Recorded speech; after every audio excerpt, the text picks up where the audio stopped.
Hello everyone. I believe it's time for a change. Maybe not in a drastic manner or anything, but I feel these videos need some sort of new life breathed into them. And I may have found the key.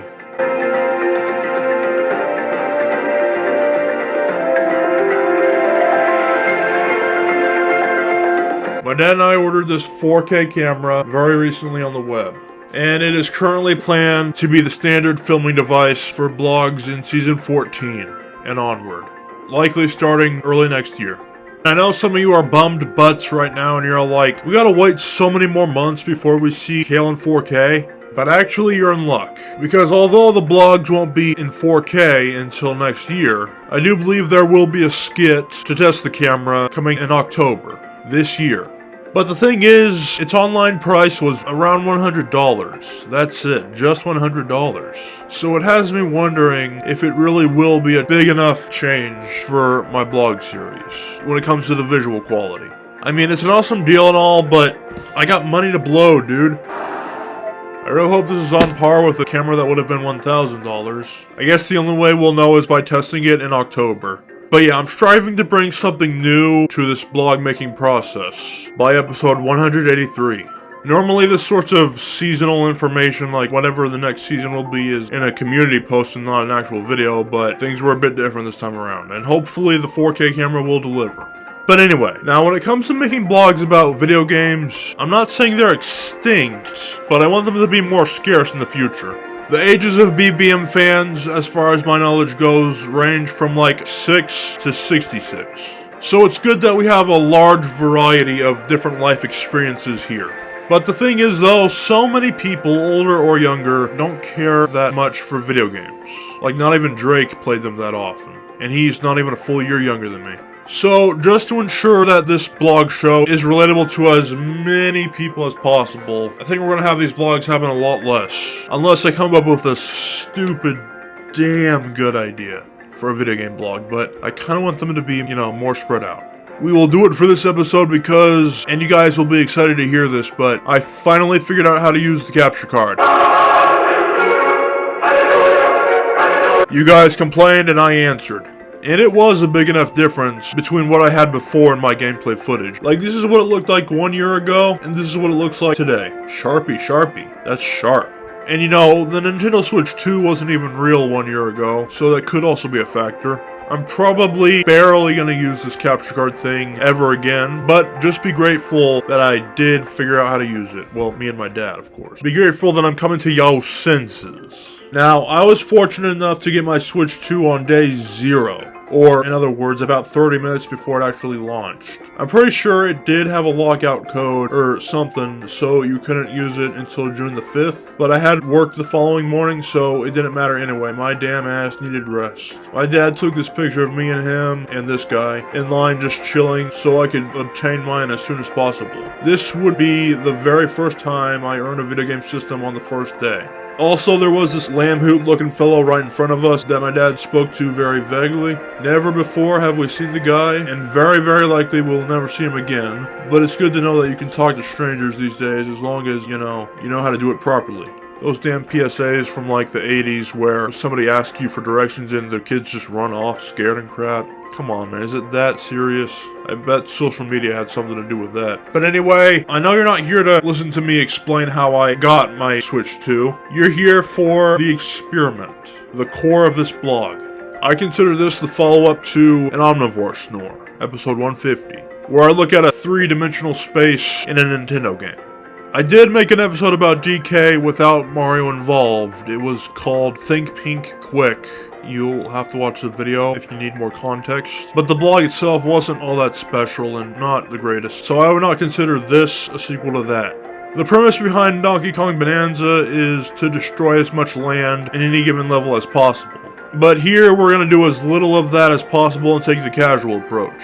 We will be using imagination to figure out what these landmarks could mean in the Lagoon layer.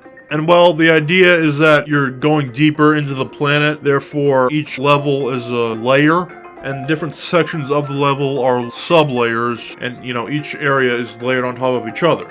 But here we're going to pretend that it all exists on one plane. But since it's not actually, all the same land, we'll just say they travel far distances by boat instead of by vehicle, like we do. That's the norm for this village. These will be the types of foundations we are looking for in this episode. I'm not an expert with how cities or towns are made or how they function, but I have played SimCity, so I guess I kinda get the basics. But unlike Super Mario Odyssey, the map in this game is fully 3D and not 2D. So unfortunately, we cannot label anything like we did in that episode. This script has already been long enough to be its own blog, but I have one more thing to say. I know I'm piling up a bunch of criteria on you, but this episode is going to be a little bit different than usual.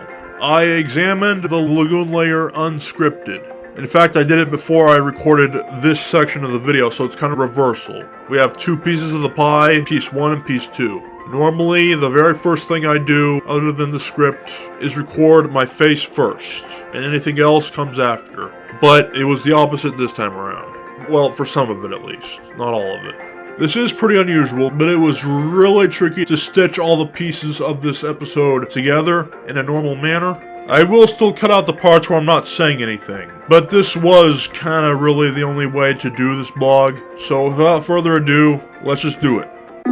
Alright, now this is a very unusual way to make a blog, and I doubt I will ever do it like this again, but there's no other way to do it. The clip we're looking at is too long, and I couldn't figure out how to convert it to a script, so let's just go over it authentically. This here is where we start the level. As you can see, we have some plants and grass and a few carved stone structures, but no actual buildings or anything. A huge portion of this section of the level isn't really much. So I guess we can label this section as nature, because, well, no actual buildings here, or anything that could resemble buildings, or anything that would resemble buildings using my imagination. I guess this could be a park, a field, a forest. Well, maybe not a forest, because I don't see many trees. Probably just a field or a park that would represent all this. So yeah, we're just gonna label it as nature for this huge section of the level. Looking here, if you ever see a house stone like that in this game, that means you can build what's called a getaway, where you can basically sleep and recover your health. So I guess we can use our imagination and say that would be a residential slot, like a spot where one could build a house and live there. It's still an empty lot as of now, so we're not going to count that as residential. The whole field will probably eventually be taken up by houses and other stuff. That's how all cities start off, is just a field, so. But jumping down here, way down that mountain, we finally get to catch up with some stuff that could resemble civilization. This area down here, well, there is a section that we'll get to in a minute that I think could be industrial. A water filterization plant, maybe? Again, we haven't actually seen it yet, so it's probably a bit early to be talking about that, but that could just be part of the water filter plant, like the place where they take ocean or lake water and filter it to make it safe for humans to drink or use. Get rid of any bacteria or anything that could be in there. So, although it's not much, it is more than just a field. We'll say this big spinning metal wall is part of the operating systems that are in a plant. Anyway, we just come down through this little pathway here and we loop around to this part. That's normally how you get to the next sub-layer. Like I said in the script, we're pretending that it's all on one plane. I'm editing while I'm recording. This is so freaking weird. What I'm saying right now might not even be in the video. This is so awkward. There's no words that describe how unusual this is. So, we go up a little bit from that little well or whatever the heck it is to find more monkey stones in the mountain, but we see what could resemble, well, I don't even know what it resembles, but what it is in the game is just a bonus area where you can get a few banana gems. But once again, imagination. This is probably a store or something commercial. Kind of weird that it's on the top of a mountain, but hey, this terrain thing is only real in video games, so whatever. We're gonna move on now to a different section of the level. Okay, that right there. That is what I was talking about earlier. That's the water filterization plant. That's all the machines and everything that are needed to filterize the water. Yeah, you can see that this looks a lot like a water factory. I mean, there's water and there's pipes. Has nothing to do with Mario, damn it. Normally, if it's hidden in an enclosed area that requires you to break parts of the terrain, I wouldn't count it. But I'll make an exception for this one. Could be a police station, because all towns need some of those. I don't know why it's hidden inside a cave. I mean, that's the point of the game, is to destroy the terrain. Never mind, it's just weird. This is probably more of the plant, and I just discovered something that's gold right here. That is probably crap, man. Maybe an amusement area or something. Again, it's hidden behind a rock wall to where most people wouldn't be able to get access to it. I think at this point, we've seen most of sublayer 100. We will move on to a different layer. Well, I guess I see another police station that's kind of on the edge of the island. That's kind of weird. Why is it not, like, with everything else? Hey, look, guys, somebody parked their boat, which in this world is considered a vehicle. That's how they get around. Well, let me smash the shit out of it. I'm a dick. Dick Kong. Or maybe they should call me Conky Dong. Alright, so that's enough of the first sub-layer. When I was playing through this game casually, this was the area, or close to here at least, that I was playing, and I was like, what if I used my imagination to pretend this was a neighborhood and made a blog about it? That's kind of how ideas form. Another police station, or whatever that could be. I don't know, maybe that barrel thing with the punching icon on it is the fire department, or something, I don't know. But this is what resembles a neighborhood.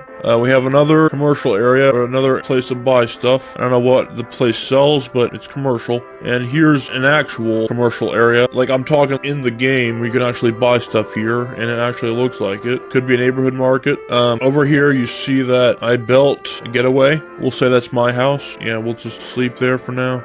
Some vehicles, I guess, or, well, they're kind of half vehicles. We go up here and find, well, another person's house, quite literally. And over here, we have probably just a camp out area or something.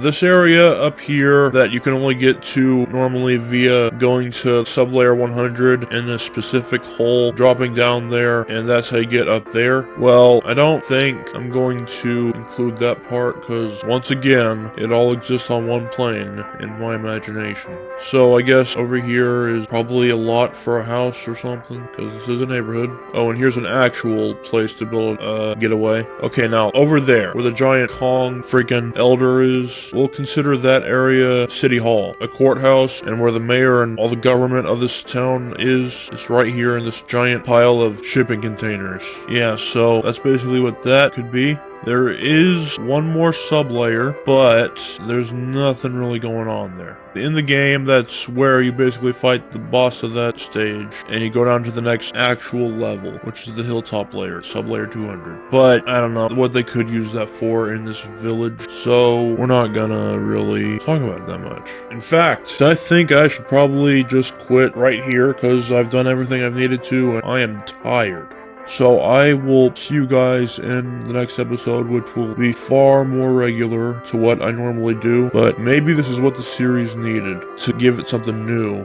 Even though it's not season 14 yet, maybe it's what they needed. Alright, I am done. I will see you guys later.